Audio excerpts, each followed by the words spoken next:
السلام علیکم۔ آج کا عمل قرآن کریم کی آیت کے حوالے سے خاص ہے۔ 3 آدمی ایسے ہیں جن کو قیامت کا خوف دامنگیر نہ ہوگا، ان کو حساب کتاب دینا نہ پڑے گا۔ اتنی مخلوق اپنے حساب کتاب سے فارغ ہو، وہ مشق کی ٹیلوں پر تفریح کریں گے۔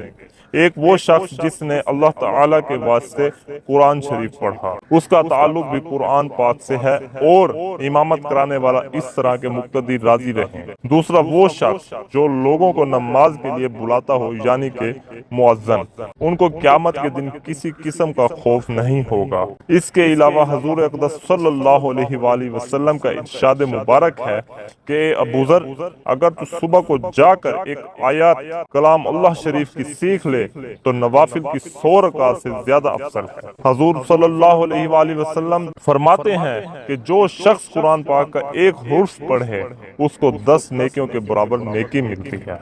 خیال رہے، الف لام میم ایک حرف نہیں بلکہ الف لام میم 3 حروف ہیں، لہذا فقط اتنا پڑھنے سے 30 نیکیاں ملیں گی۔ تلاوت قرآن کا ثواب اس کے سمجھنے پر موقف نہیں، بغیر سمجھے بھی ثواب ہے۔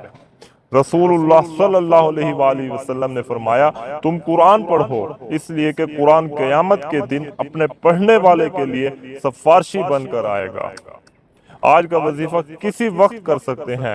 پاک صاف جگہ پر بیٹھ کر باوضو حالت میں اس وظیفے کو کرنا ہے۔ اول و آخر 3 مرتبہ درود پاک پڑھنے کے بعد ایک تسبیح لے کر اس پر 3 مرتبہ ایاک نعبد و ایاک نستعین پڑھنا ہے۔ انشاءاللہ دیکھیں گے کہ جب وہ 3 مرتبہ آپ کا وہ عمل پورا ہو جائے گا، پھر اللہ تعالی سے اپنی حاجت کو طلب کرنا ہے۔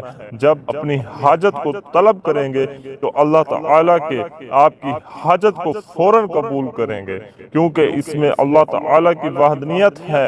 اس کے حوالے سے منقول کیا جاتا ہے، یہ مقصد دینی اور دنیاوی دونوں کے حوالے سے بہت خاص ہے۔ جو بھی اس کے ذریعے سے اللہ تعالیٰ سے حاجت طلب کرتا ہے تو اللہ تعالیٰ فوراً اس کی حاجت روائی کو پورا فرما دیتے ہیں، خواہ وہ کسی بھی حوالے سے ہو۔